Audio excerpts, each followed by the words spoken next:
আসসালামু আলাইকুম।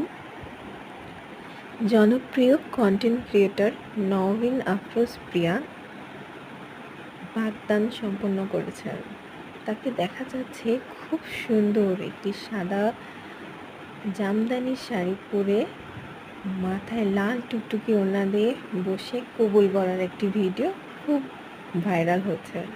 তারপরে আস্তে আস্তে তার বিয়ের কিছু সুন্দর সুন্দর মুহূর্ত তার স্বামীর সাথে ছবিও ভাইরাল হচ্ছে।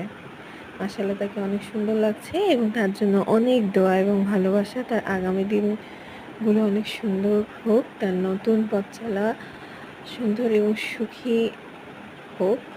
অনেক অভিনন্দন এবং দোয়া ভালোবাসা। আল্লাহ হাফেজ।